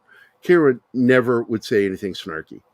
And that, when you see snark in the comments, that's Mikey Sutton. Gunn assured fans via Twitter that Peacemaker Season 2 is still coming. To some, he dropped good news. To others, it's a warning. Is this what the streets want? Not everyone has been impressed with Gunn's work over the DC so far. After all, there's a huge tonal difference between his and director Zack Snyder's style of storytelling. Well, I got to tell you, and I'm not defending Gunn here. I'm just saying he's an actual storyteller. Zack Snyder is not. Zack Snyder is really good at telling other people's stories. Warner Brothers is not. That's the problem. Warner is the major problem. Amen. Yeah. I mean, people got to understand. You got to stop saying that it was him and start saying that the problem with Warner Brothers was the fact that I'm going to stop you there, Keith, everybody. because there is a percentage of it that is Zack. Because Zack does not understand Superman. Again, I've said this before. When I talk about all of that, I am not saying that the guy is blameless at all. I'm just saying that it was more of a team effort to be what it was. Absolutely, he was just pushed one person. and driven to do what he did. That's right. But the fact is Zack Snyder does not understand who Superman is. I don't think he even can grasp why I think Superman he is so can, amazing. but the fact that the people that were wanting runners at that time actually have no concept who any of these characters are. Remember, it was under the edict that they wanted everybody to be a Batman. Yep. That they did all of that. Christopher Nolan's Batman. Yes, they wanted everybody. They wanted flying Batman, they wanted underwater Batman, they wanted Batman that ran really fast. I mean, everybody was to be a version of Batman. So, to continue here, although critics largely praise his DC work, audiences have it unanimously embraced them. Gunn's The Suicide Squad bombed at the box office for a reason. In 2021, with a sad 168.7 million worldwide gross. Still, Gunn defenders pointed out that pandemic fears. No, it had nothing to do with that. You make a good film, people will show up. You make a good film, people will show up. You got to make something that people want to see. And if you're going to use something that's based on something that has a huge fan following, it just makes sense to not fucking shit it out in a bad way and go against that. If you're going to make something with a huge fan base, marketing dictates that you find a way to bring that into it. So you bring that fan base and build on that with the other audience by making it also friendly to other audiences. But you keep that fan shit in there. Fan service is important. But Hollywood seems to fucking know better. That's the reason why Picard is so successful. Fan service helps. Season 3. But I'm still not going to watch it officially because it rewards Alex Kurtzman. Alex Kurtzman gets reward from that. And it's one of those areas I don't completely agree with Doomcock. I will watch it. I'm just going to watch it in a way that doesn't reward them. Because I think that it should be watched. I think it's good. I think it's good Star Trek so far. But anyway, on the contrary, Halloween Kills earns $133.4 million globally on a $20 million budget. 2 months later. You know, because Mikey and I have talked about this. You know this. Mikey and I have talked ad nauseum about how if you write the right film, they'll come see it. And Maverick proves that. And absolutely, Spielberg was right for thanking Tom Cruise for saving Hollywood and the cinema. He brought people back by putting something out that people wanted to see. Big time. So, although Peacemaker scored well enough on HBO Max to land another season and a spin-off, Waller, which I'm not excited about because I don't think that he understands Waller. Clearly, if you watch Peacemaker, that's not Waller. It's not Waller. It's not. We saw Waller in the first Suicide Squad movie. And then we get a different version of Waller with Gunn, and it's not Waller. It's just like a really bad copy. So it's giving her things. What? Giving Waller also a child to put within. That was dumb. Yeah, that's part of the whole thing that makes Waller is the fact that she doesn't have any kids to actually do that with. Yeah, you know, I mean, she is someone and nobody that she would raise would end up like that child. That child that's in the show would not be like that if they were raised by Waller. You know what I'm saying? The character. Yeah. Keith, talking to you, Keith. Keith, I think we lost him. Keith. All right. Although Peacemaker scored well with the HBO. Okay, I was talking to you. Can we go back to the conversation? That Waller's daughter, if Waller raised that child, it would not be like that. The daughter would not be like that. Oh, of course. You know, she'd be completely dynamically different. Yes. That character would be driven and with, again, just like Mom, not showing her cards of what she's really up to. Not inept. That's right. Silly. It was just really a bad. They shouldn't have made that Waller's kid. It was dumb. And that's James Gunn not understanding characters. Yeah, Waller is just a hard character, period. And I mean hard in terms of how she deals with people. You know, she's someone who, because of her background, doesn't really stand on any real kind of personal kind of protocol. She does whatever she has to do to complete the mission, period. And all the people that work underneath her need to realize that. You know, everybody technically really is a member of the Suicide Squad with her in control. Everyone. Yeah. So here we get to the crux of it right here. Replying to a user's question about whether or not the second season was canceled. I read this when it came out.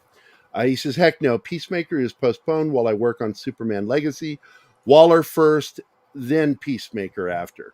So saving his own project seems like one of the top priorities when he took on the job. Those who admire Gunn's vision will feast on the gold in which the new king has engraved his portrait.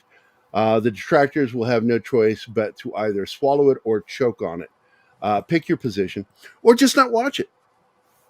I absolutely may or may not watch. So I'm probably not going to watch Waller. I don't expect that to be good. I don't think he understands that character. I'll watch Booster Gold. I will watch Booster Gold. I think he'll get that one right. Because it's snarky. He does good with snark. Yeah. He does good with comedy. And Booster Gold's funny. So, especially if they get Chris Pratt. Chris Pratt. Somebody said something to me. What if they cast Chris Pratt as Superman? And I'm like, dude, they'll never do it. They'll never do it. But if you do that, you might as well. He has the right. In real life, he is Clark Kent. He is who Clark Kent should be. Yeah, it's realistically funny, he's too old. Sweet. If you're gonna read 40. the character, he's 40. He can't last the years that they need. That means he's pushing 50 by the time you're done with everything the first time through. Yeah, and his big goal is to cast somebody that's in their late 20s to play Superman. So you're going to get over a decade with that person. If he hires somebody 27, they're going to be there for a while. And over a decade, because that's going to be 10, 15 years. And they've got at least a 10-year plan right now. So, and that's smart. You should have a 10-year plan. So they're at least getting that part right. But, I also think there's some blame to go around for David Zaslav to do what he did, to allow Gunn to do what he did, to unhire Cavill. It's because I think that Ben Affleck was pissing David Zaslav off.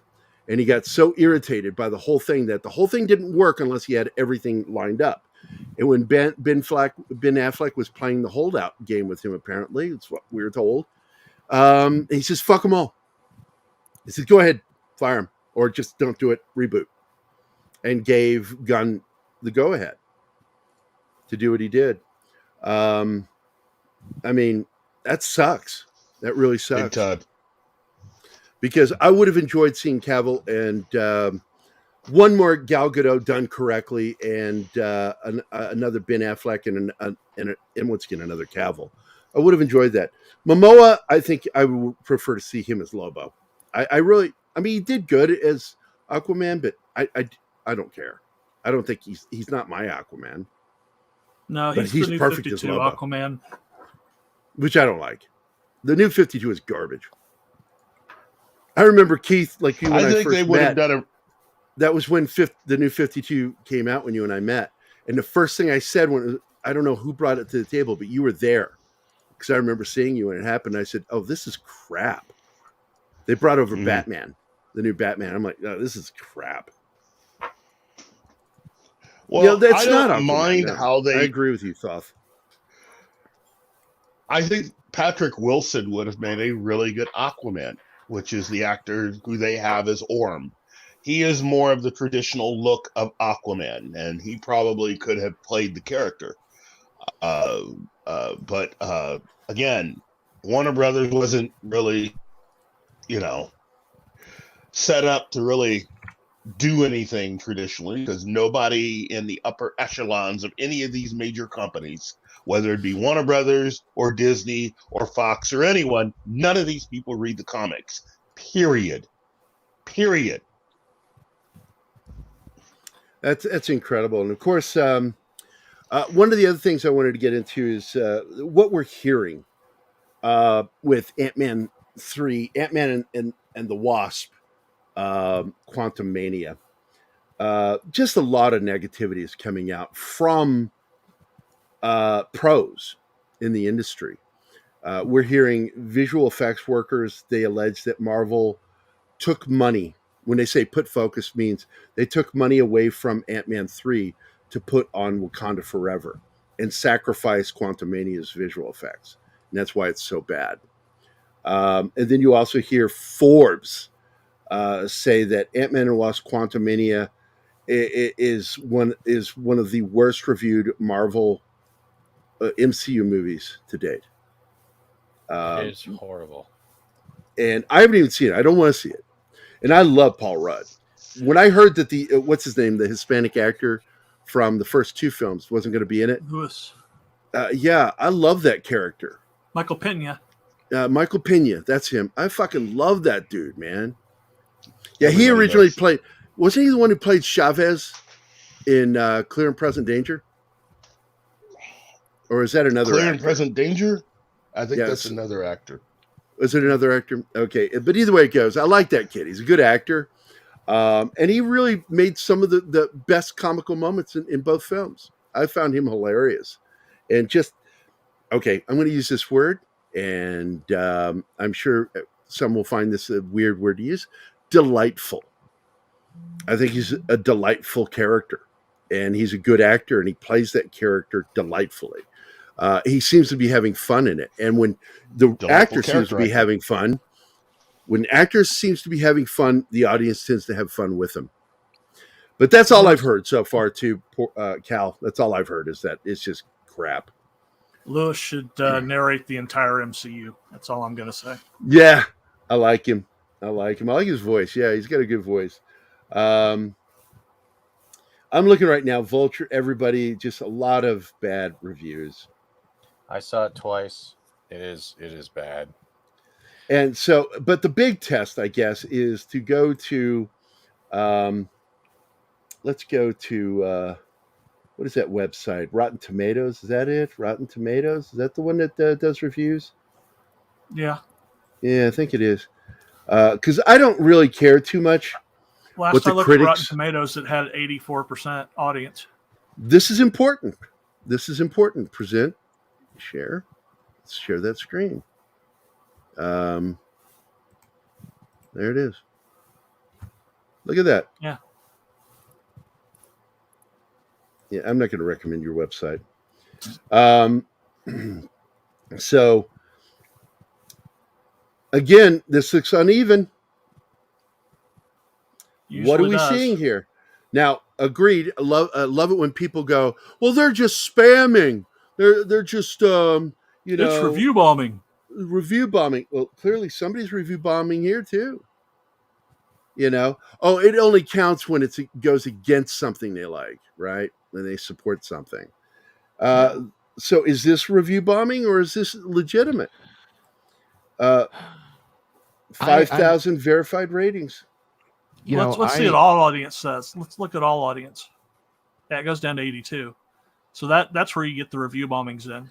The verified audience are people that are registered with. Let's put it this way with Ant-Man. You literally introduced your main villain for your next phase at the beginning, and not only does he get defeated once by a woman literally dropping one of his balls, he then gets defeated later on by ants in helmets, okay? Not topping off with the whole socialism thing coming from Henry Pym and all that other crap.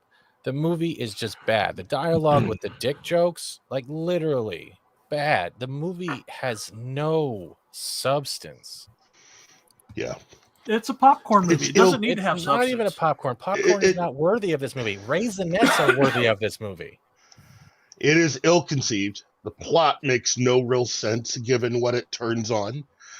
You have a character literally not saying anything to anyone about the fact that there is a powerful madman that is hell-bent to take over everything and says absolutely nothing. And while I understand that she was afraid to say something, are you telling me that a woman as smart as that didn't figure out that Hank was actually teaching this young girl basically everything he knew, and that she was actually working on something that could actually... No, look, I've heard it. I'm going to say it. And for those of you that have seen it, I'm so sorry, but I've heard this mentioned before. The plot for this film is Tron Legacy. Yeah. Keith, there's also other things too. Like I've been hearing stories where normies that don't really know much about comic universe are literally going into it and going, why isn't she just telling them why they can't go there? Yeah. There's a lot of ridiculous shit. And my favorite review so far is The Critical Drinker. I watched his review, and that's why I'm probably not going to watch the film. Because he and Dave Cullen are writers, and they really get into the minutia of why these are bad and explains the science behind what makes this a bad film. And when he gets into some of this, one of the most mocking things he says and I love the title of this video, Ant-Man 3 will make you hate movies. Is the title. And it's when I watched it, I'm like, holy crap, if this movie is anything like what he just described, I would hate it. And he uses this term, this quantum bullshit device that she invents, the daughter invents. It makes no sense. It's just, the girl has to invent it. So they make the girl invent it.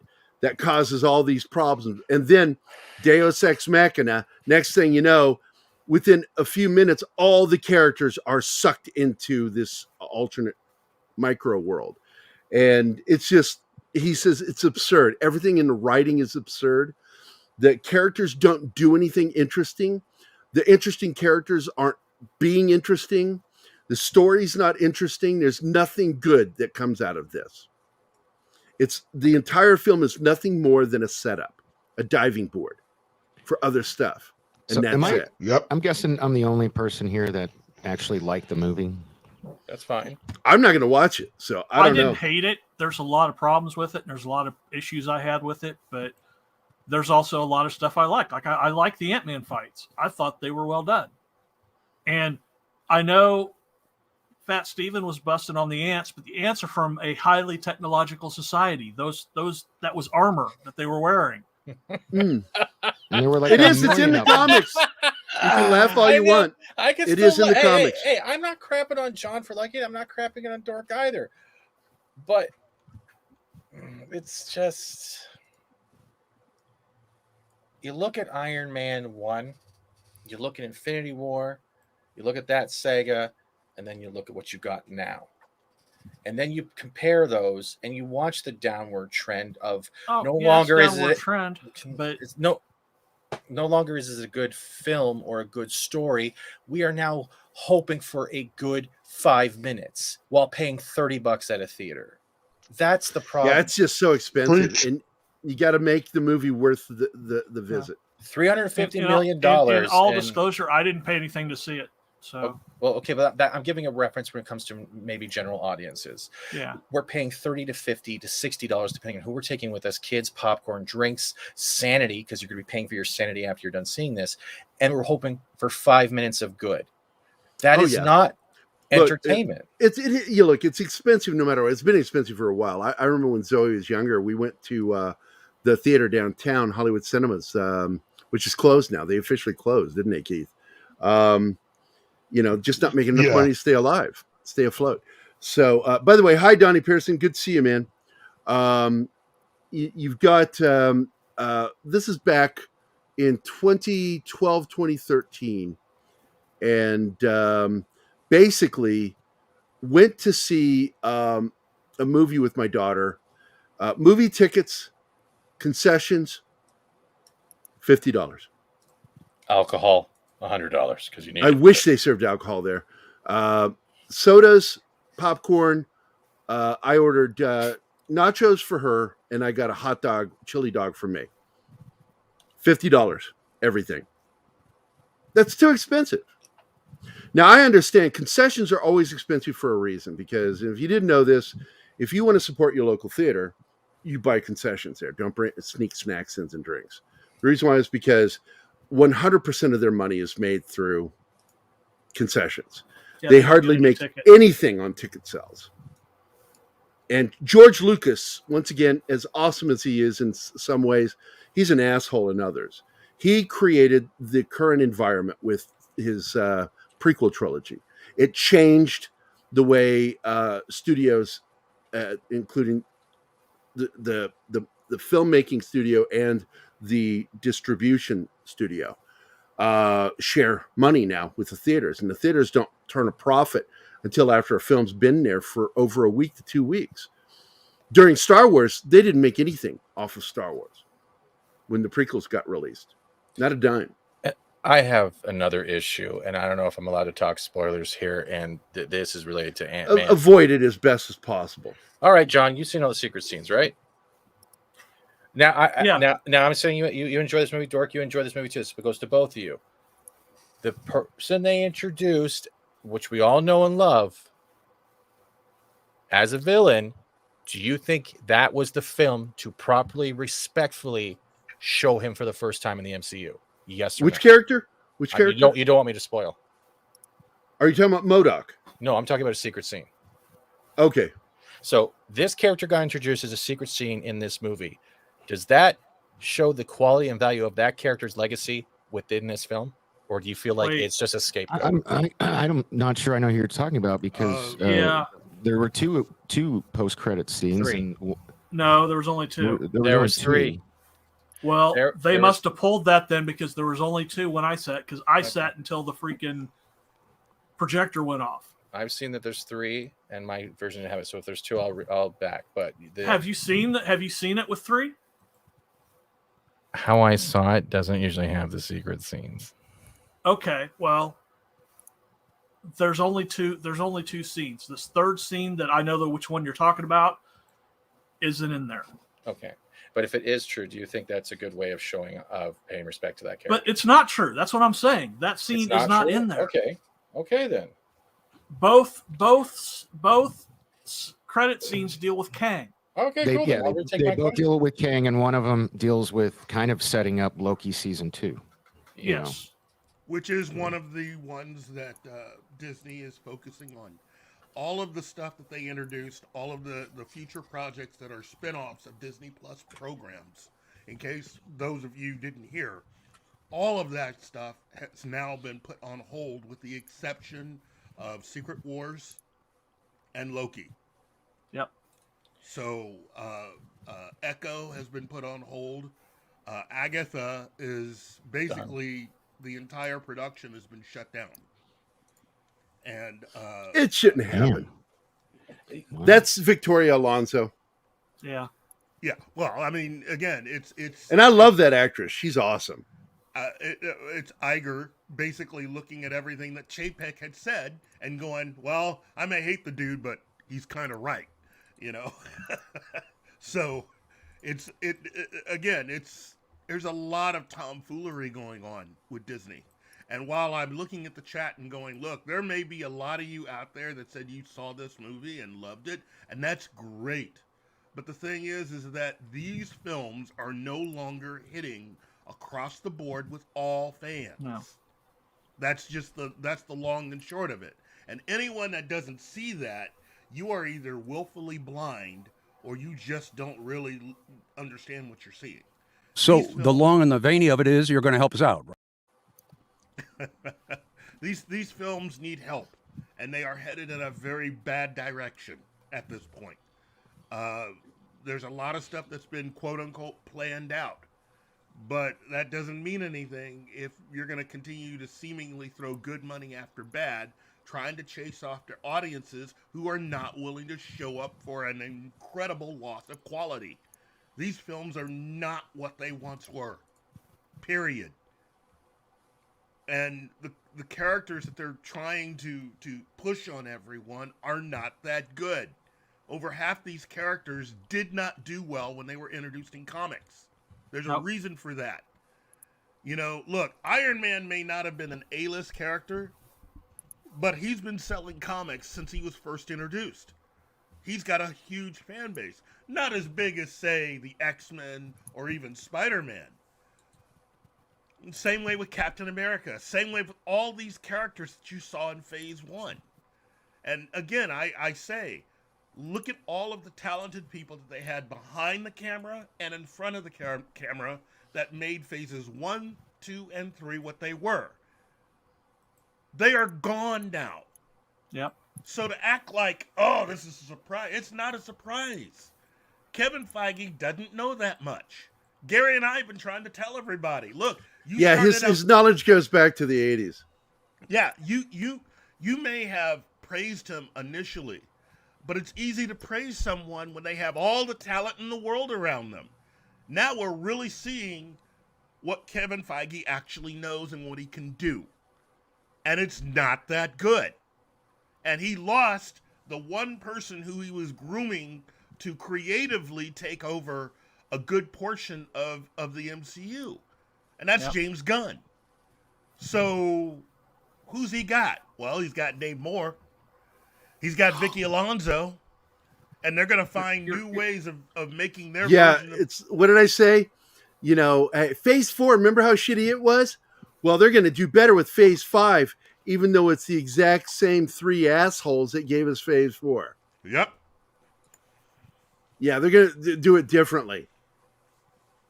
Yeah. And again, it took them a while to even look. The changes that they're going to make to Thor, that's when your actor comes to you and says, yeah, this isn't working. And you know what's funny? A lot of people are like going, well, so I like them in the upcoming Phase 4, blah, blah, blah, blah, blah, blah, blah. And, you know, I was out front just saying, he shit the bed. This looks bad. This looks bad. And I was out there with, like, I think Doomcock and Andre were the only ones criticizing it. You know, like I was. I was saying, no, Phase 4, right from the very onset of it. The minute I saw Endgame, I saw what was coming.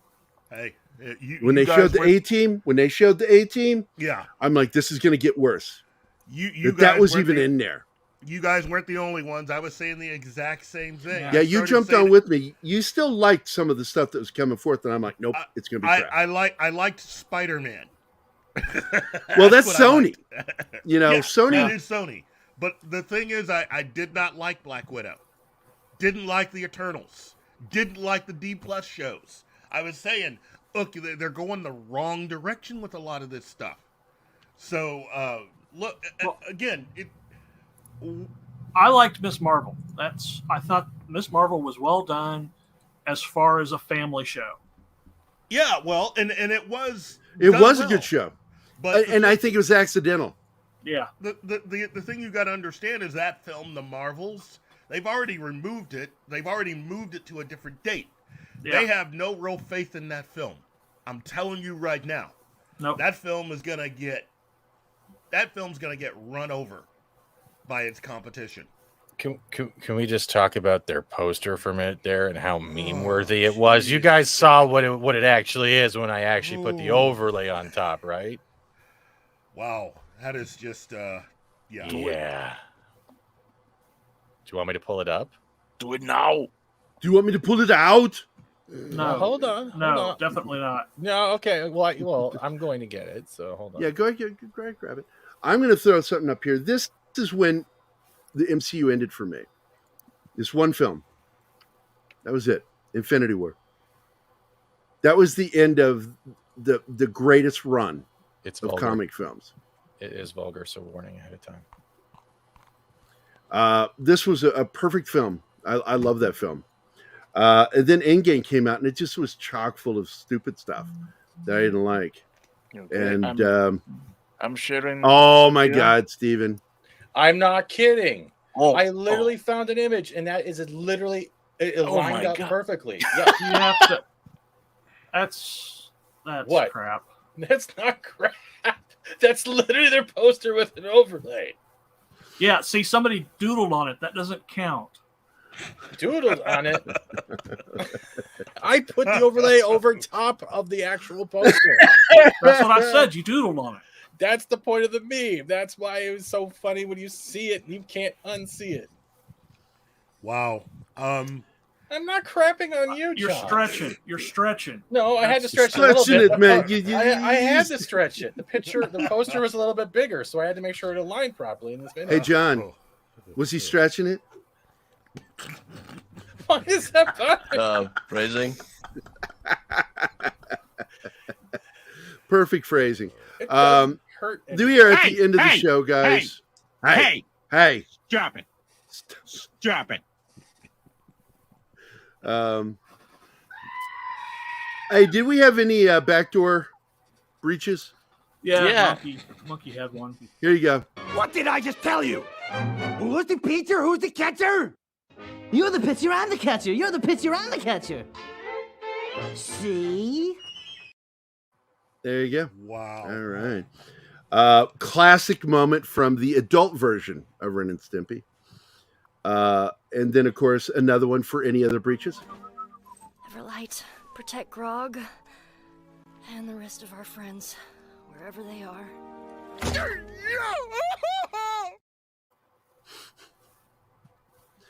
Oh my God, that's a hell of a suppository. I can't wait for next season. Yep. Now, I will tell you that the show's over. It was fun. No real summation. I don't expect a lot. I said it to Mikey, Tom, and Andre in private that my passion for a lot of this is gone. It died with December, when December happened. And certain decisions were made. And I'm like, I am not like this. I'm the opposite of this. Sounds awesome. Yeah, I'm the opposite.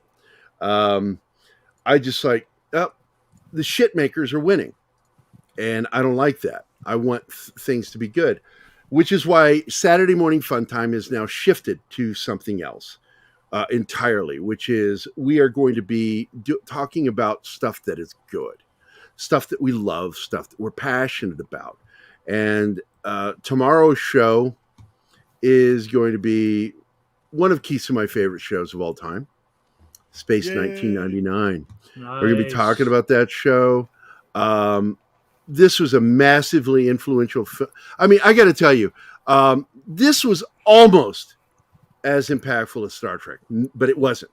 But it was almost. Timing, though. Dude, timing was everything.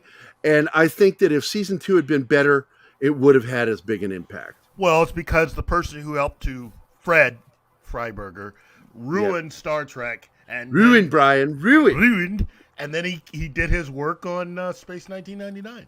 And here you go. This evening is ruined. Look. I'm going to tell you something. That is so impactful that the Millennium Falcon has the shape that it has because of that series. Is that true? Yeah. I didn't know that.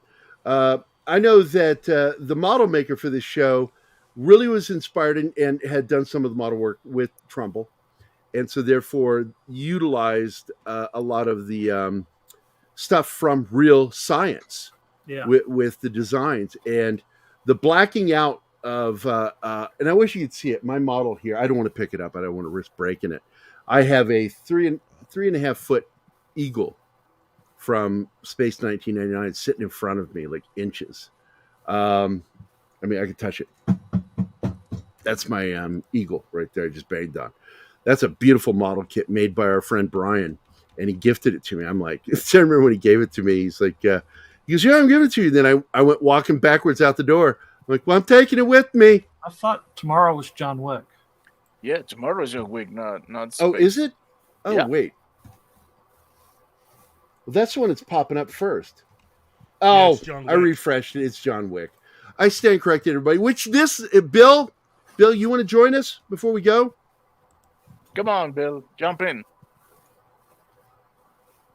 And there's Bill. Hey, it's Bill. John Wick tomorrow, baby. John Wick. Yeah, John Wick. Here it is, The world guys. of Wick. Share screen. I'm going to share it real quick here. Boom. There it is. The wonderful world of Wick. We're going to talk about all three films tomorrow.